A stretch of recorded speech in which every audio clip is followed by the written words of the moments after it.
tuning in. My name is Julie Schubach, and I'm the director of the Senior Resource Center at Family Service.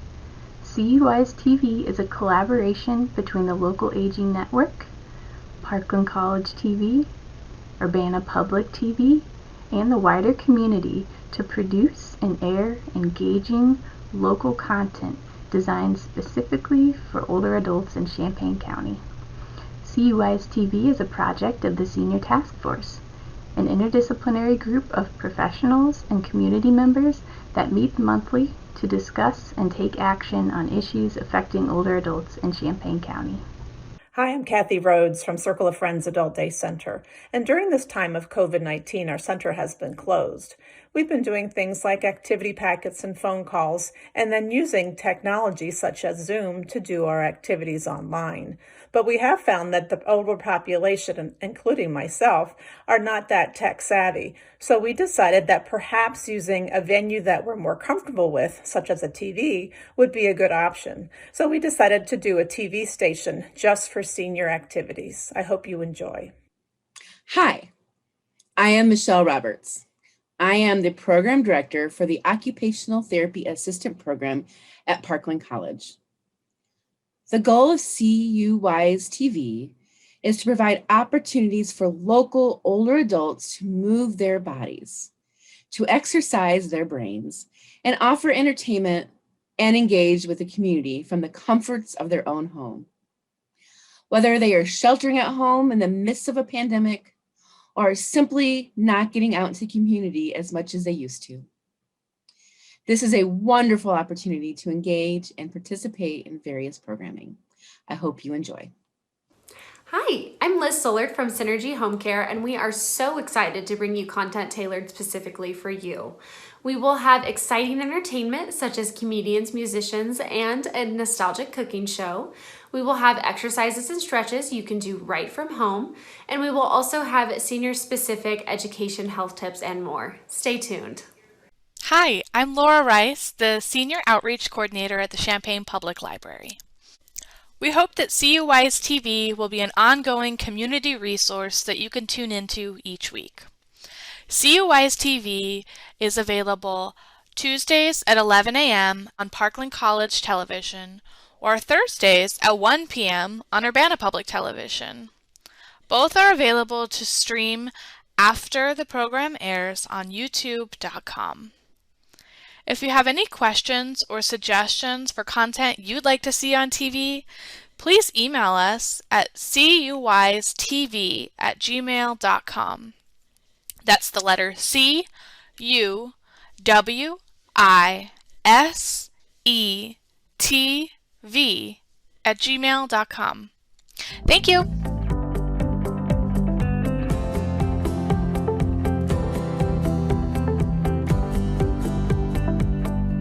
All right, we are going to go ahead and get started tonight. I want to thank you all so much for joining us this evening for tonight's program, How to Plant a Garden for Pollinators. Got a lot of folks tuning in tonight, so I'm so glad that you could join us this evening for tonight's program. My name is Pat Kane, Public Programs Visitor Services Coordinator at the Museum of the Grand Prairie, part of the Champaign County Forest Preserve District. And I want to give a special thank you to Jill Taylor, tonight's special guest, giving our presentation tonight on how to design a garden for pollinators, part of our garden speaker series. Before we get into tonight's program, I want to go over a few housekeeping items, let you know about what's coming up at the museum and County Forest Preserve District, and then we'll get into tonight's program. So first and foremost, if you haven't done so already, let us know where you're watching from by writing down in the comments section below where you're watching from. Got quite a few of you tuning in who have already done that. So thank you so much. We've got Joanne tuning in from Peoria, Jay from right here in Champaign County in Urbana, Leslie from Hammett, Donna from St. John, Indiana, Cynthia from Texas, Alexis from Virginia, Carolyn from Canada, Don from Missouri, Carol from Illinois, Danville, Illinois, Hope from Germantown, Tennessee, and so much more. Thank you all so much for tuning in tonight. Really, really appreciate it.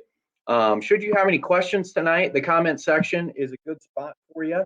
Write any questions you have in the comments section, and we'll answer questions with Jill at the end of tonight's program. A little bit about us, if you don't know anything about us. Museum of the Grand Prairie opened originally as the Early American Museum in 1968, and our current mission is to collect, preserve, and interpret the cultural and natural history of Champaign County and surrounding East Central Illinois. We're located in East Central Illinois in Champaign County in Mahomet at Lake of the Woods Forest Preserve. We're part of Champaign County Forest Preserve District, CCFPD consists of 7 beautiful forest preserves right here in Champaign County, educational facilities, including our museum, the Homer Lake Interpretive Center, Homer Lake Forest Preserve, Lake of the Woods Golf Course, Kickapoo Rail Trail, and so much more. So if you have an opportunity this spring, get out to your local forest preserves, whether that's here in Champaign County or wherever you are from. Take advantage of those natural beauties right in your own backyard. Tonight's program is the 3rd installment in our annual Garden Speaker Series, and the series is virtual this year for the first time ever. Beginning in January this year and going into April next month, we've had a monthly speaker present in the series. And the theme for this year's series is how to at home. With the large amount of time everyone is spending at home these days, we thought that would be a very appropriate theme for this year's Garden Speaker Series. With the programs focusing on how to garden in various ways within your own home. We had a couple of great programs in January and February, one discussing how to design a garden to attract birds, and the other exploring the diversity of native plants in our area here in Central Illinois in the Midwest, and how to incorporate those into your own backyards. Check out the recordings of those programs on our Facebook and YouTube pages. Of course, we have tonight's program showing you how to plant a garden for pollinators. And our final program in the series will be next month, April 22nd, Thursday, April 22nd at 7 o'clock Central Standard Time, where MJ Oviat, another Champaign County Master Gardener, will present a program titled How to Start Your Own Tea Garden. Again, that program is at 7 o'clock right here live on our Facebook and YouTube pages here at the Museum of the Grand Prairie. Other things coming up with us. If you're local to the Central Illinois area, we encourage you to come visit us at the Museum of the Grand Prairie and Homer Lake Interpretive Center. We reopened at the beginning of this month. Homer Lake Interpretive Center is open from 1 to 5 p.m. Tuesday through Friday, and the Museum of the Grand Prairie is open Tuesday through Saturday from 1 to 5 p.m. and we ask folks to register in advance. If you're looking for things to do this upcoming spring with folks of all ages, Forest Preserve District, we're putting out a spring exploration activity guide. And we'll have paper copies available at forest preserves here in Central Illinois, as well as copies that you can find at ccfpd.org. And so spring is coming, and we encourage you to head outside, look for signs of spring using this activity guide. It'll feature information talking about wildflowers, migrating birds, and the return of butterflies, which I know many of us are interested tonight. So you, as I mentioned, you can download that spring activity guide beginning on March 22nd at ccfpd.org, and or you could pick those up at local forest preserves here in Champaign County. International Dark Sky Week is coming up April 5th through the 12th this year. And we're celebrating by one thing we're doing is holding a virtual event titled Light Pollution, How It Affects You and What You Can Do About It. Dave Leake, retired director of the William M. Starkville Planetarium at Parkland College, is going to talk all about why International Dark Sky Week exists, activities you can do to celebrate it, and what you can do to contribute to the international cause, and how you can enjoy the beautiful natural resource that is our night sky. And we also encourage you to venture out to Illinois' first International Dark Sky Park, Middle Fork River Forest Preserve, right here in the Champaign County Forest Preserve District, to appreciate the night sky in one of Champaign County's darkest locations. That program is going to happen on Wednesday, April 7th, streaming live on the Champaign County Forest Preserve District Facebook and YouTube pages. For more info about all these programs and everything else happening at the Museum of the Grand Prairie and Champaign County Forest Preserve District, we encourage you to follow us on Facebook, Twitter, Instagram, YouTube, or visit museumofthegrandprairie.org or ccfpd.org. Again, let us know where you're watching from tonight. write that down in the comment section below. Thank you all so much for tuning in tonight. Love to see you all this evening virtually. And if you have any questions, please write those down in the comment section, and we'll do our best to answer as many questions as we can at the end of the program. Might not have time to answer all of them, but we'll do our best. So enough of me talking. I'm going to bring on our special guest, Jill Taylor. I'm going to add her to the live stream here. Hey, Jill. Can you see me? Can you hear me?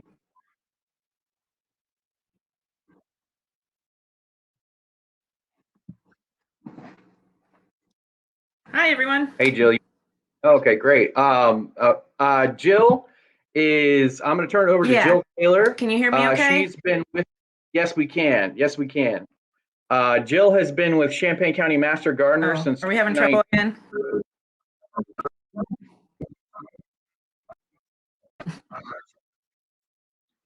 I think there's a tiny lag, Jill, but I think we can make do with it.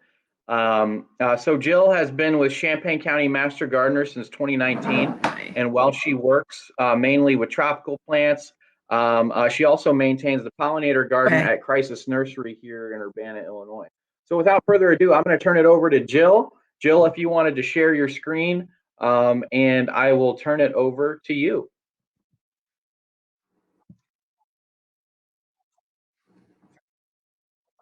Sure. Okay. Let's see. Oh, shoot.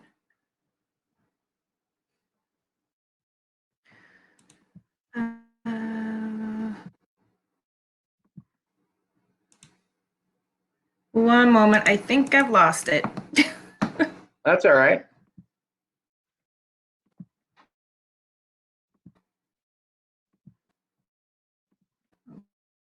Okay.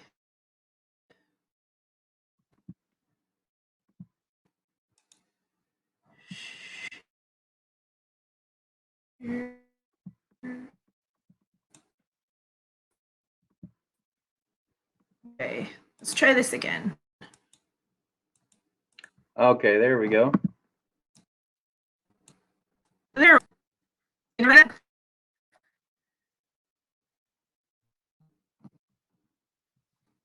you guys? Okay, so tonight we're going to talk about planting for pollinators.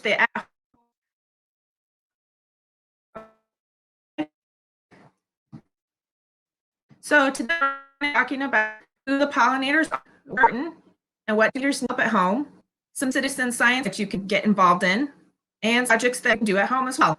The first is Pollinator Facts. This one is that the white-ruffed lemur is the world's largest pollinator. This guy does that. He gets nectar all over his face, and the nectar, the pollen, and the more on the others, and that's how he gets those pollinated. The next fact that we have is that it wasn't. Oh, now we lost her.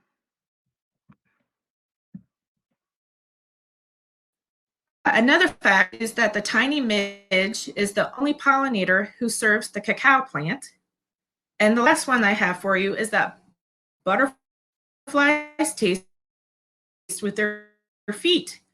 When monarchs land on milkweed, they use their sensory organs on their feet and heads to let them know that it is a milkweed. So pollination is required for most of the fruits and vegetables that we eat. And pollinators are also essential to the majority of the flowering plants in our environment. And it's also estimated that pollinators are responsible for 1 out of every 3 bites of food that we eat. So, according to the U.S. Fish and Wildlife Services, there are more than 100,000 different animal species that play roles in pollinating the 250,000 kinds of flowering plants. So we're not going to be able to talk about those. So we're going to be talking about the most common pollinators that we see, which are the insects, which are bees, wasps, moths, butterflies, and beetles. And we're also going to talk about hummingbirds. They are key in wildflower pollination in the United States. So what do pollinators need? They need nectar and pollen sources. They also need water sources, shelter, and reduced pesticide use.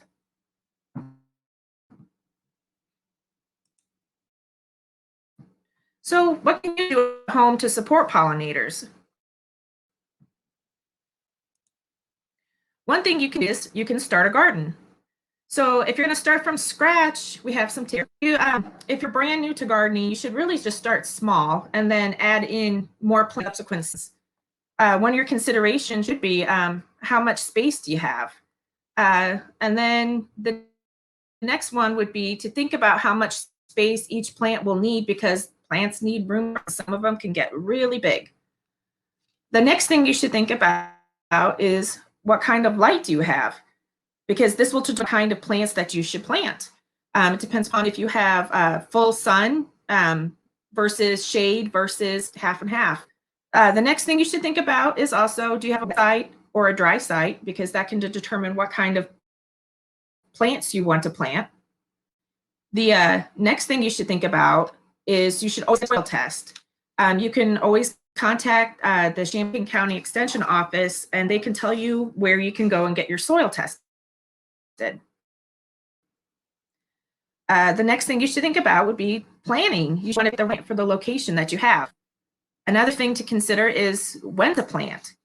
It's important to note that plants have different planting time requirements, so you need to make sure you find out about the requirements for the plants that you have picked out. For example, some plants may need to be planted in the fall. And then if you're using seeds, some may require scarification or stratification. Scarification is when you kind of scrape up the seed to kind of break that the seed coat on it to let it pollinate. Or if your seeds require stratification, that means you're going to need to, those seeds are going to need a period of time in the cold. So you may need to leave the refrigerator for a period of a few months at a time. So after that, the next thing you want to think about is you want to get rid of weeds in your garden. The best thing I can recommend is to research online to find a way that best suits you, because you could use plastic. You could set plastic down to kind of kill off the weeds in the grass, but you may want to use cardboard, or you may use some kind of chemical for that. That all depends upon you. The next thing you want to do is improve your soil. So that soil test that you got, it'll tell you what kind of soil, if your soil could use any kind of amendments and what it might need. So if you need any kind of help in interpreting the results from soil test, you can call your local extension office and they can help you interpret that. And a point to make is the great thing about using native plants is that they don't need any soil amendments. They just grow in any kind of soil because they're adapted to the soil. If you use native plants in your area, they're adapted to that kind of soil. So that's the great thing about using native plants. So the next thing you want to think about is your garden design. You want to make a base plan. And I also included some resources. They're mostly for Illinois, but I have resources that you guys can take a look at and see if you can. I think I put on there a garden design area where you can look at the website, and it tells you how you can make a basic plan for your garden. And the last thing that you want to do is go ahead and plant. So now we're going to talk about the kind of pollinators that might come visit your garden. It's kind of important to know kind of a little bit about the pollinators. It'll help you to decide what kind of projects that you'd like to do at home. So for bees need lots of pollen and nectar from a variety of plants to feed themselves and their young. They are also attracted to yellow, white, or blue flowers. They are attracted to yellow flowers that have a form. And a landing platform, they're also attracted to flowers with lots of nectar. And they also like nectar guides, when nectar guides are present on the flower. And nectar guides are, if you can see these right here in the picture, there's these lines in this flower. They're kind of like an airport runway that tell the bee They come up in this way. You come on in here and there's some nectar inside this flower for you. Another group of pollinators are the flies, and they are considered to be the second most important group of pollinators after bees. Not only do the flies pollinate, they also provide pest control, and they are good decomposers. So the most important fly pollinators are syrphid flies, and there's a picture of one right here in the corner. These guys are often mistaken for bees, but there are some differences. I believe bees have wings, and these guys only have one set. So flies are attracted to flat-topped flowers that are yellow or white. The next group of pollinators are beetles. A lot of people don't really like beetles because they are considered the mess and soil pollinators. But they are the predominant group of pollinators since very early times in the evolution of plants.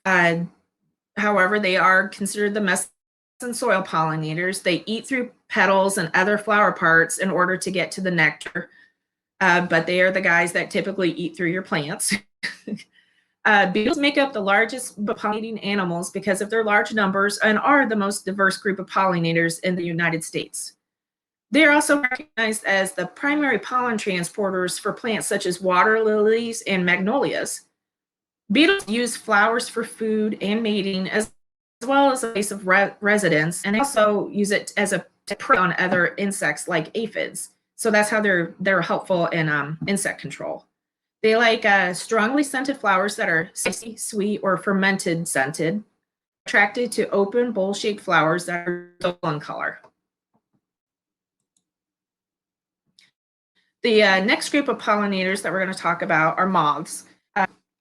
Recent research has shown that moths may play a larger role in pollination because they're better at it than it was previously thought.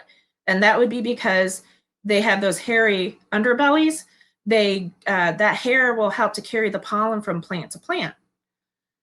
So moths that are nocturnal, they're important for those night blooming plants. And those nocturnal flowers tend to be white or pale in color to reflect the moonlight. And that in turn attracts those nocturnal pollinators. The next group of pollinators are butterflies. So butterflies have 4 life stages: the egg, the caterpillar, the pupa, and the adult. And all of those stages have differing habitat needs. So larval host plants, which are plants that meet the dietary needs of a larvae, can provide the caterpillar with food and shelter. And they can be specific, like the monarch butterflies preferring milkweed. The butterflies are attracted to bright, colored, narrow, tubular flowers, and they need those landing platforms in order to hang on to the flower. Now we're going to talk about hummingbirds. Hummingbirds, the nectar is 90% of the hummingbird's diet. They need to eat every 10 to 15 minutes, so they're attracted to funnel, tubular, or cup-shaped flowers. They like strong perch supports, and they like brightly colored flowers with lots of nectar. I'm going to talk a little bit about what to plant, but first thing you should something to think about is that each pollinator has its own way of getting nectar and pollen. So those flowers that you choose for your garden, they should be very varied as the pollinators that come. Generalist pollinators, those guys can visit a wide variety of flowers. And specialist pollinators, they need a very different kind of a diet and may only be able to feed from 1 or 2 kinds of plants. So a suggestion would be to try adding plants with large compound inflorescences such as snow pies, goldenrods, and milkweeds to attract the most diverse group of pollinators. So some category of plants that you can plant would be to go native. Those native plants, they support native insects. Native plants, they're well adapted to that surrounding environment and support many pollinators. They require less maintenance. They don't need soil amendments or fertilizers. They have extensive roots that allow them to survive drought. while they're not completely free of potential pest damage, that pest damage is often easier to manage. And also, if the native plants become unruly, you can always cut them down to the ground to rejuvenate for next year. Another category that you can plant would be perennials and biennials. An important thing to note is that you should try to choose plants that bloom spring, summer, and fall, so pollinators have something to eat or to in all year long. And there's many to choose from, such as aster, golden Alexander, lobelia, blazing star, coneflower, black-eyed Susan, and goldenrod. Another group that you can plant would be annuals. And some examples would be sunflower, snapdragon, zinnia, verbena, alyssum, and Mexican sunflower. Another category that you could plant would be native trees and shrubs. Some examples of trees would be maples, cottonwood, hickories, oaks, and birch. And some examples of small trees and shrubs would be New Jersey tea, serviceberry, roses, blackberries, dogwoods, redbud, and buttonbush. And fall time is a good time to plant those trees. Herbs, parsley, and more parsley. And the reason why I say that is because parsley is of the larvae of the eastern black swallowtail butterfly. And those guys will eat a lot of your parsley. So if you like parsley, it's recommended you should try to plant some for you and some for them. Some other plants or herbs that you can plant would be dill, fennel, lavender, and rosemary. Some prairie grasses that you could potentially grow or plant would be big blue stem, little blue stem, prairie dropseed, and switchgrass. So what else do pollinators need? They need water sources. They require water for a lot of things such as reproduction and drinking. You could add a bird bath, a puddling area for butterflies, a dripping bottle, much like one you would put in a hamster cage. You could also put in just a container of water, but you want to put rocks in for a perch. Or if you have the money, you could install a water garden. One thing to note would be you want to make sure that you keep those water sources clean and dump them out at least every 2 days to make sure those mosquitoes don't breed. And this is an example of a butterfly puddler. They took a bird bath. There's sand in the bottom, and then there is water in there. And then they put rocks in for perches so they can land on there and then drink the water. And really, actually, butterflies, they even just like just a mud puddle, for example. You don't have to go to this much work, but that's something that you could potentially do at home. So another thing that those pollinators are going to need are shelter and nesting bees like that bare ground. So if you plant, you do a lot of gardening, try not to mulch too much because it's harder for those bees to get into the ground so they could nest in there. So I believe like colettes and mining bees like to do that. Another thing would be you could leave like dead wood in your yard. This is just an example, it's not something like this big, but it's just like some dead branches or something because carpenter bees like to nest in those. Some of those bees, such as leafcutter bees, mason bees, and yellow-faced bees, they like to nest in the pith of stems and twigs. So in the fall, it's really important that if you can, leave plants and debris in your garden over the winter because it serves as a safe place for those pollinators. When it comes springtime, you want to wait to clean that up until those daytime temperatures are consistently about 50 degrees Fahrenheit for at least 7 consecutive days.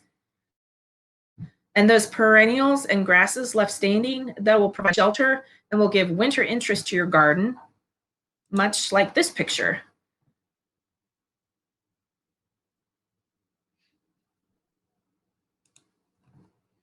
So on the use of pesticides, you really, a way to kind of help keep those pests under control is you really want to check your plants regularly before the pests become a problem.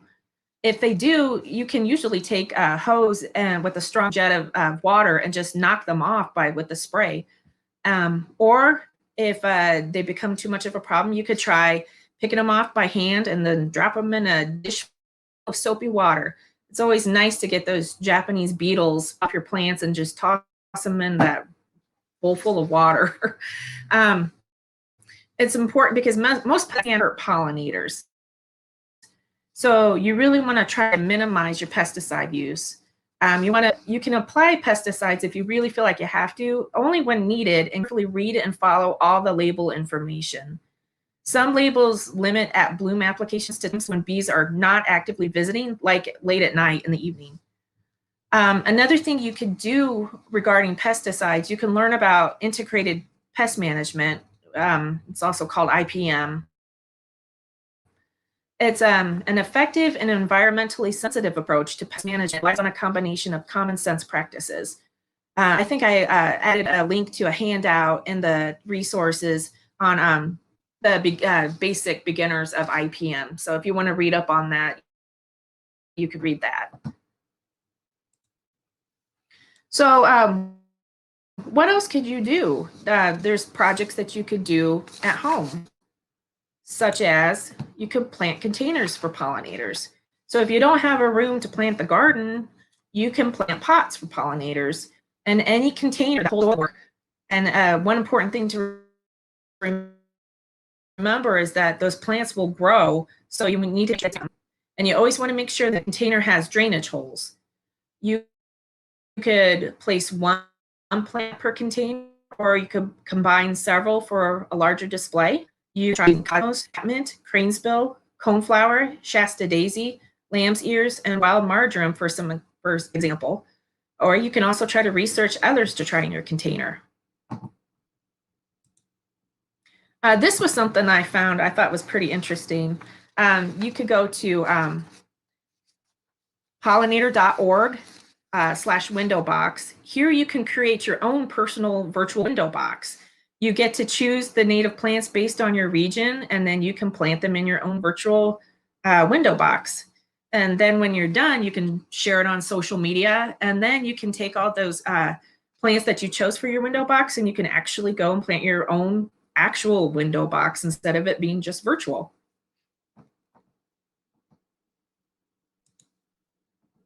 Another thing you could do would be to hang up a hummingbird feeder for the hummingbirds. You could choose one, those purchased ones that you see at the store. They do work fine.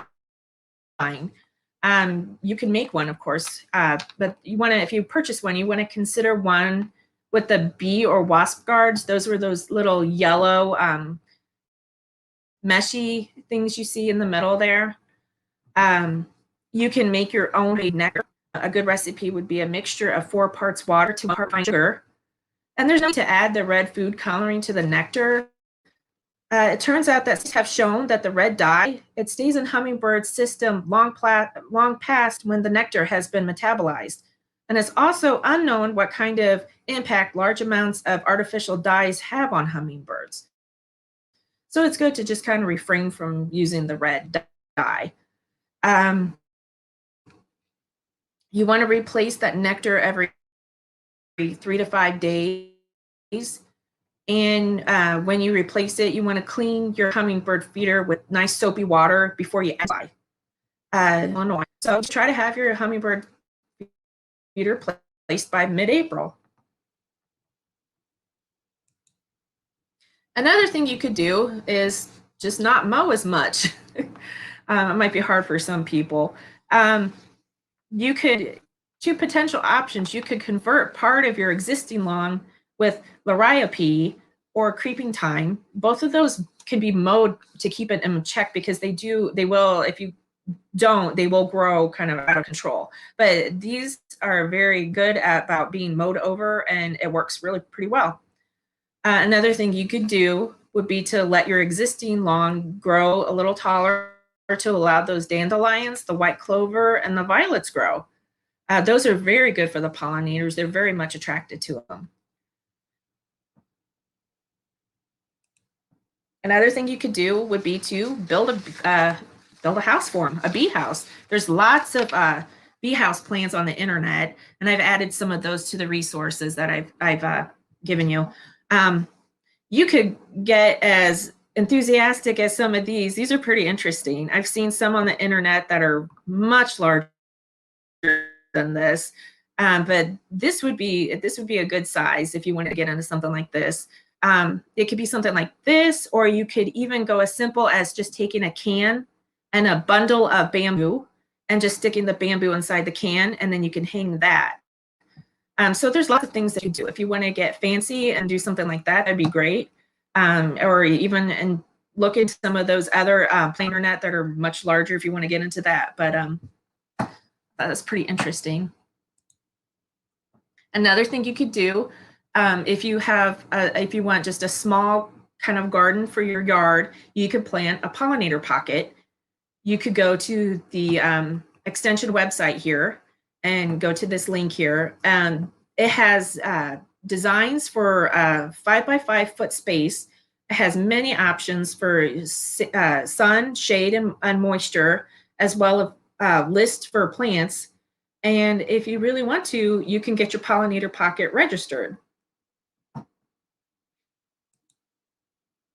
A really important thing you could do is plant milkweed. I found this statistic from, I believe it's 2020. The yearly count of monarchs has decreased by 53% this past year. That was kind of heartbreaking to read. But we can all help the monarchs by planting milkweed. The milkweed is the only food source for monarch caterpillars. Monarchs really prefer swamp milkweed, butterfly weed, common milkweed, and prairie milkweed. One fun thing you could do as well is get yourself involved in one of the citizen science projects that are around. There, you can go to these websites, and they will give you directions on what you can do and how you can get involved. And I think my family and we participated in a little bit of I Pollinate last summer. They gave us a list of plants that they wanted us to plant and the plan that they wanted it done in. And what we did was we went out there once a month, the same week for 3 months in a row, and we just counted how many pollinators we saw on each of the flowers. And then we just turned in our what we found, and it was a lot. So I would like to see if you can find in your area, or if you're in Illinois, these websites. It's fun. It helps out a lot. So I have some tips for you, especially for those pollinator gardens. If you do put in a pollinator garden, you want to water that garden for at least the first 3 weeks. And most small to medium yards, they usually have about 12 to 15 or so well-chosen species. So you don't have to get into huge amounts of plants. And when you plant, you want to plant those species in groupings of at least 3 plants for efficient foraging, because it's easier for the pollinators to come and they don't have to fly as far. Another tip would be to mix native and non-native plants. Different flowers attract different pollinators, and flower shape, size, color, and arrangement aid in attracting those pollinators. You want to avoid the hybrid flowers, especially those labeled double flowers.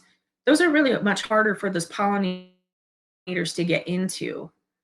Make sure that you have species that bloom at different times through spring, summer, and fall. And try not to use them so they can nest. You want to use low growing plants for the front yard and under windows.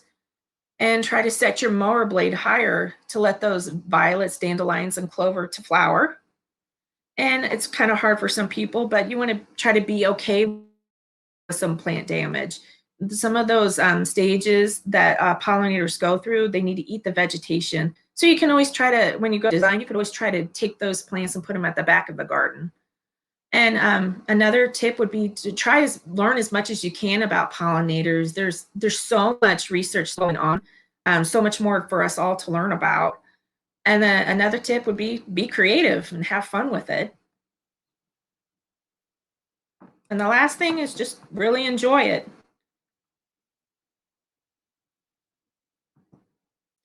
So. All right. Hey, Jill, can you hear me? See me? Yeah. Okay, Yeah. great. Yeah. There may be about what seems like maybe like a 4 or 5 second lag between you and I hearing each other. So folks out there watching, just bear with us here. But that was great. You know, we saw, we got those technical difficulties out of the way. But yeah, we were able to see and hear your presentation, and it was great. And thanks for all that information. And I also wanted to thank you for the resources that you provided. Folks that are watching, I shared a document that Jill wanted to share with you all with tons and tons of great resources and websites for you to visit. That's in the comment section. You should be able to click that link and it'll take you to that resources document. And yeah, and also, you know, you talked a lot about milkweed at Champaign County Forest Preserve District. If you're local, for example, at the Museum of the Grand Prairie and Homer Lake Interpretive Center, we have free packets of milkweed at our front desks to give away to visitors to encourage folks to plant common milkweed in their yards. It's just a variety of seeds that we give out to help bring you know, those monarch butterflies back. So if you're in the area, stop by Museum of the Grand Prairie, Homer Lake Interpretive Center, pick up those milkweed seed packets, make your own little, you know, milkweed pocket in your yard, like Jill was talking about. Jill, if you don't mind, I was wondering if we could take a few questions here at the end. Got some questions coming in, but we may not be able to answer all of them. I saw a couple people asking about aphids. I was wondering, Jill, if you had any idea. Diane's asking, she's got aphids on her milkweed, but she wants to figure out how to take care of them without harming the monarch butterflies. Do you have any ideas or anything? You know, I know you shared some ideas of getting rid of some pests safely. Any ideas for dealing with those aphids on milkweed without hurting those monarchs?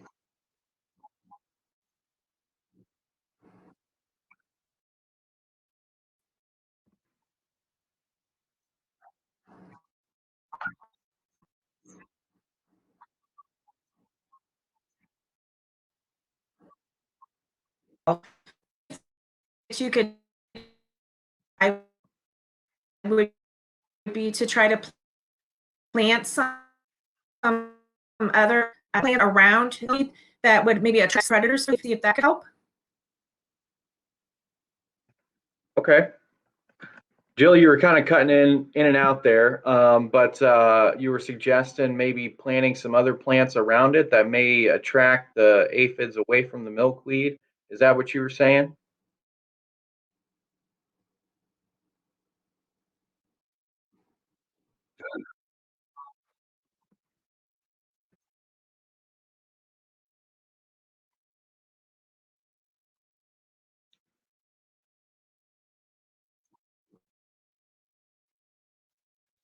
Right.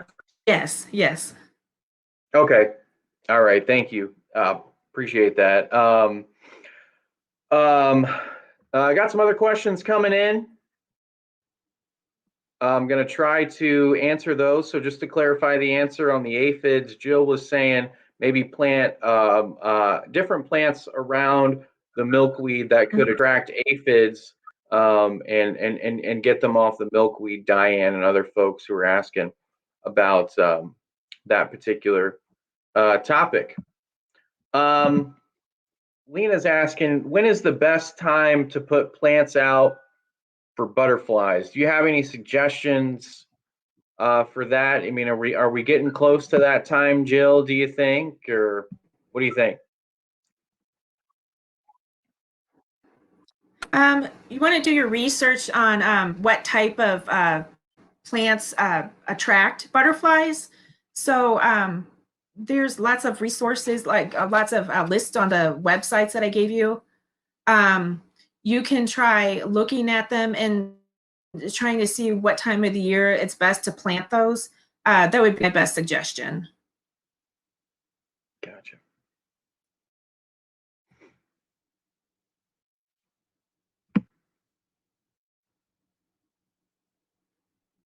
Had some folks asking where to pick up the milkweed seed. So if you're local here in East Central Illinois, here in Champaign County at the Museum of the Grand Prairie, which is located in Mahomet, Illinois, at Lake of the Woods Forest Preserve, you can come to the front desk and we've got milkweed seed packets for free.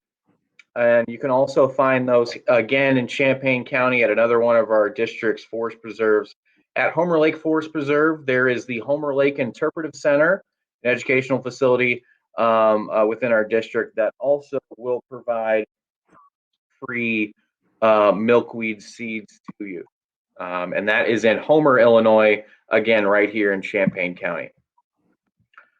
Mary Jo is asking what type of milkweed is best for monarchs. Any recommendations? Do you think there, are there a couple good ones, Jill? Let's see here. I had. Let me see. I can recommend swamp milkweed, butterfly weed, common milkweed, and prairie milkweed. Okay. Yeah, so a handful of those milkweeds, readily available milkweeds, at least here in Central Illinois, should be good attractors of monarchs with that milkweed.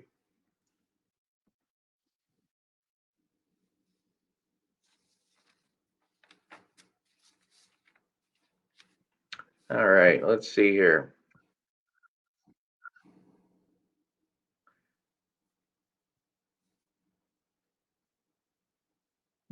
So Judy was asking, so you mentioned, Jill, to water these plants, your pollinator gardens, during the first 3 weeks of putting them out. How often would you suggest to water during those 3 weeks? Is this something you do every day? Do you recommend a certain amount of inches of water, or any other recommendations for watering during the first 3 weeks of a pollinator garden?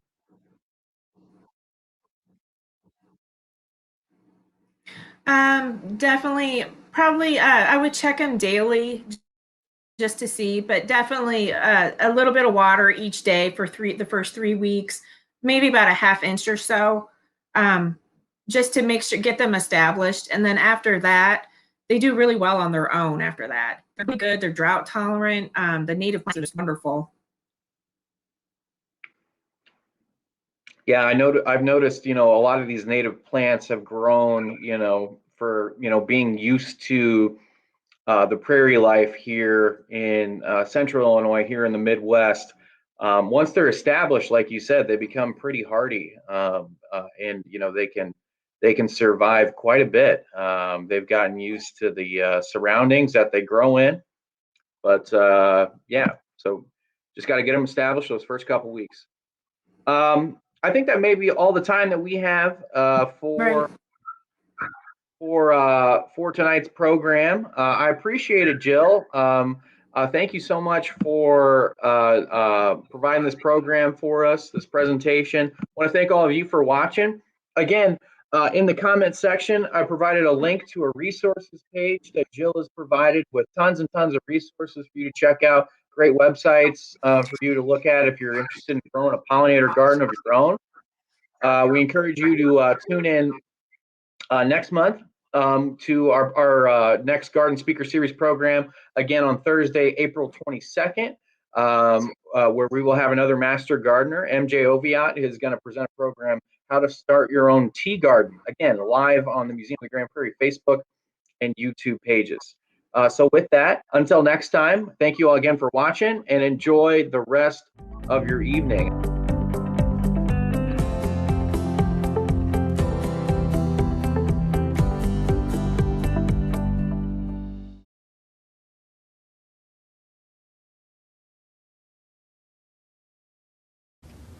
Hey everybody, my name is Ashley Dennis and I am the Outreach and Wellness Coordinator for the Urbana Park District. Welcome back to Move It Monday. For today's Move It Monday, we have a active aging friendly workouts. So for seniors, for anybody that wants low impact or just starting out or has injuries, this is gonna be the workout for you.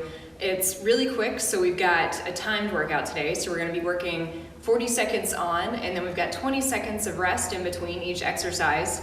There's gonna be no jumping, no equipment. We've got 5 exercises we're gonna go through twice, okay? And I will prepare us before we get there, but we're just gonna jump right in, okay? So we're gonna start with a high knee march, all right? So what we do when we march, we do opposite hand, opposite knee, right? So we're here, here, and we're gonna march it out, okay?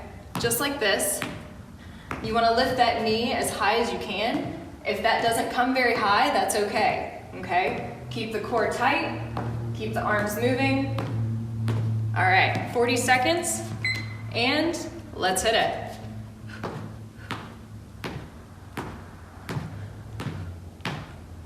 If you don't want to lift up so far, that's fine.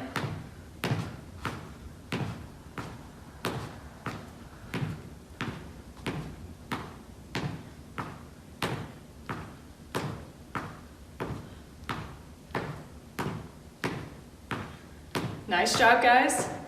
Just keep lifting the knees, keep moving the arms. We're just staying mobile here. 5 seconds. And relax. All right, so 20 seconds of rest before we start our next one. With our next one, we're gonna spread our legs a little wider, slight bend in the knees, arms out wide. We're just gonna reach down. We don't have to actually touch that toe. All right, we're just gonna go as far as we can, and then we're gonna go the opposite side. Just like that. 40 seconds, and let's go. Making sure to open up the chest at the top.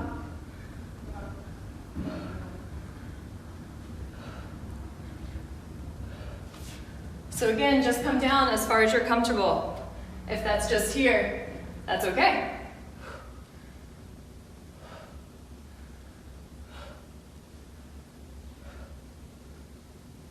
10 more seconds here.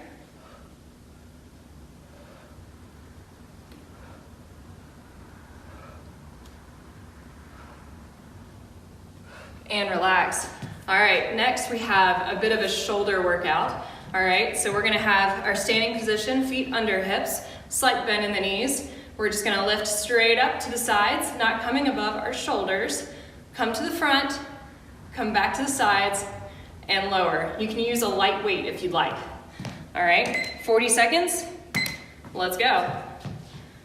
So nice and slow here. Warming up the range of motion in the shoulders, keeping our shoulders down and back.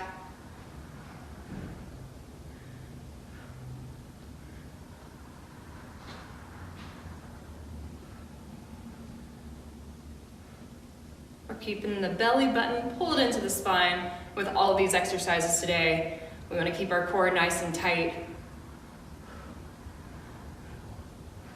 5 seconds here. And relax. Next, we've got a wide squat. All right, we're gonna add our arms in with this one. So feet are slightly wider than hips width. Now you're gonna go to your range of motion that you can with your squat, okay? So no pressure here, you don't have to go all the way down. We're just gonna reach down, and then we're gonna reach up. All right, so we're coming down, coming up. Just like that. You wanna sit back like you're sitting in a chair. All right, and have the knees, they're gonna align with the toes. Wherever your knees are, or wherever your toes are, your line is gonna be right there for your knees, all right? All right, 40 seconds, and let's hit it.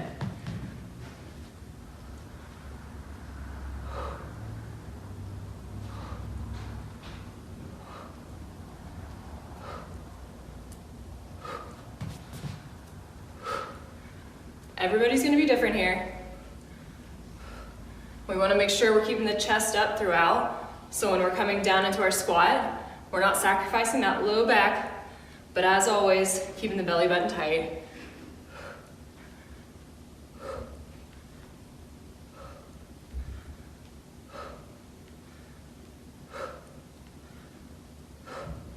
And relax. All right, 20 seconds. Last exercise before we go through once more. We've got a boxer jab, all right? So we're gonna start with the right foot in front, left foot slightly back. We're gonna have the right hand in front. All we're gonna do is do some jabs here, all right? So keeping it loose, not going above shoulder level. We're just here, just like that, okay? 40 seconds, let's do it. Should feel a nice little twist through the body here.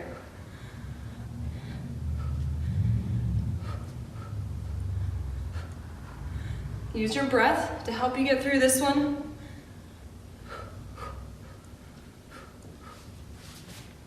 Just like this.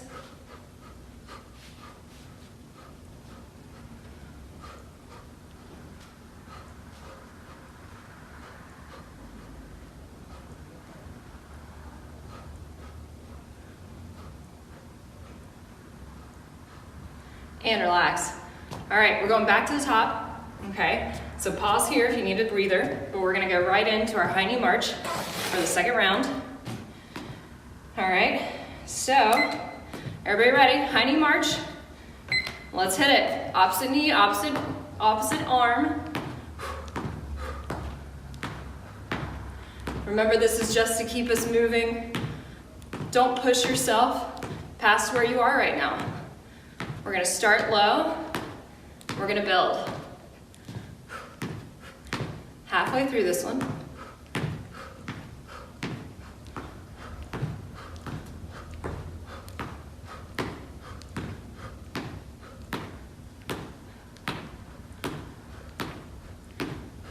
Five seconds. And relax. Next, we've got that cross-toe touch. So legs wide.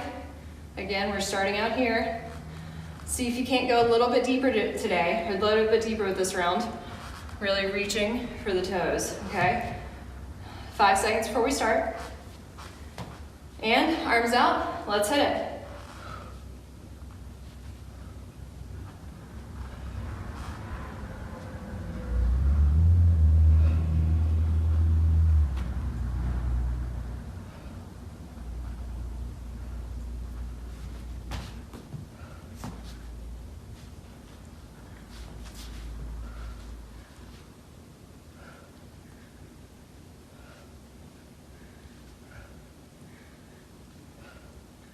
Ten seconds here.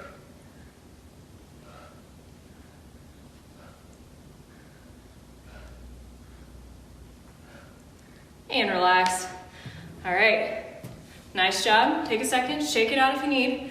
Next, we've got that shoulder raise. All right, so what we're doing is the arms are out by the sides, soft bouncy knees, side, forward, side, and down.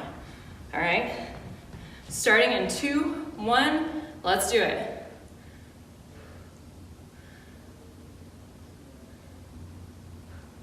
Remember, this is where you can grab a couple of really light weights if you'd like, or even water bottles if you have a water bottle at the house. That would work equally as well.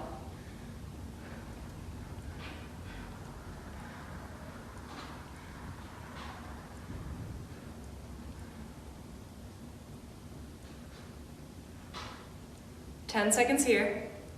Nice job, guys.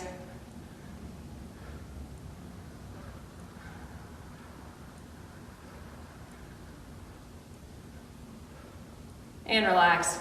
All right, next we've got that wide squat with our arms overhead.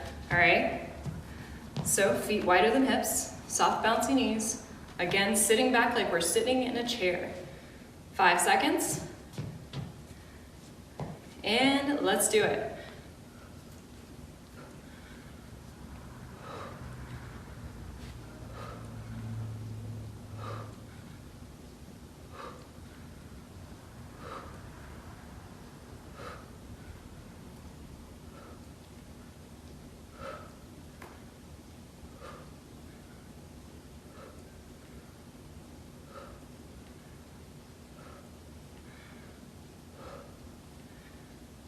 10 seconds. Great job, keep breathing through it. Keep that form on point. Make sure we're hitting all that we need to. Relax. All right, we've got the last one. We're gonna start with the left foot in front for our jabs. Right foot's just a little bit further back. All right. 5 seconds before we start. This is our last one today. Awesome job. All right, let's hit it.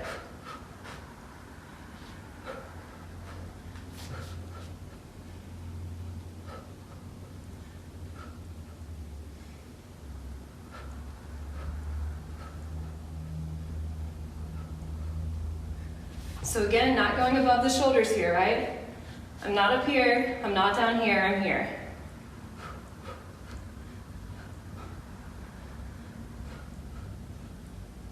Ten seconds.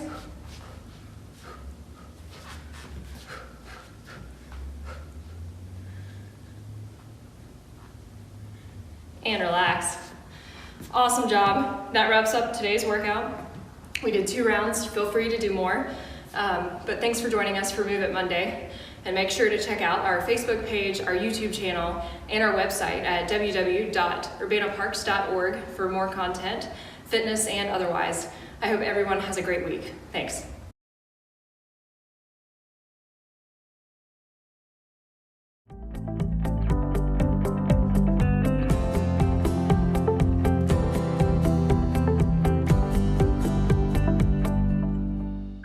My name is Jacob Johnston, Community Program and Engagement Coordinator for the Urbana Park District.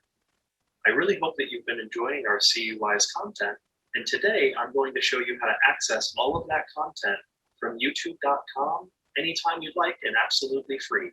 The only thing you're going to need is an internet-ready computer, tablet, or smartphone, and let's go ahead and get started. So the first thing we would like to do is find an internet browser. For today, I'm going to be using Mozilla Firefox, so I'll go ahead and double-click it. And it's worth noting that today I'm going to be using a desktop computer, but again, you can access all of the same content from a tablet or smartphone through the YouTube app. All right, now that I'm in the internet browser, I'm going to locate the address bar at the top of the screen. It's this big white bar that says urbanaparks.org. However, I don't want to be at urbanaparks.org. I want to be at youtube.com. So I'm going to backspace out of all of that and instead type in youtube.com and hit enter on my keyboard. And while YouTube is loading, I did want to note, if YouTube is something you're unfamiliar with, don't stress about it. Find somebody who might be a little more familiar with YouTube, and I'm sure they'd be happy to show you the ropes. All right, now that YouTube is loaded, we're going to find the YouTube search bar. Keeping in mind that we want to use this YouTube search bar and not the address bar at the top of the screen for our next step. So in the YouTube search bar, I'm going to type in UPTV6 and then hit enter on my keyboard. If everything goes as planned, we should see the channel UPTV6 here, and I'll click on the name in order to access the channel. Now, UPTV6 puts out an awful lot of content, so it's important that during this next step, you click playlists so that we only see the CUWise content and not all of the other awesome content that they have. Although, if you do get bored of enjoying our CUWise content, there's an awful lot more for you to check out here. But I'm going to click on playlists. All right. And our first playlist over here on the left says CUWise TV. So I'm going to go ahead and click on that. All right, and if you've made it this far, then you have access to all of the CUWise content that is currently published along the right side of the screen. It's going to be organized chronologically by date, so make sure to check it out and let us know how you like it. Again, my name is Jacob Johnston, and we really hope you enjoy CUWise TV. See you next time. Thank you for tuning into CUWise TV. We hope you enjoyed the show. This video can be accessed anytime on youtube.com. In the YouTube search bar, type in UPTV6 and look for their microphone logo. We hope you will join us again next week for more local, engaging content designed specifically for Champaign County older adults. Take care and stay safe.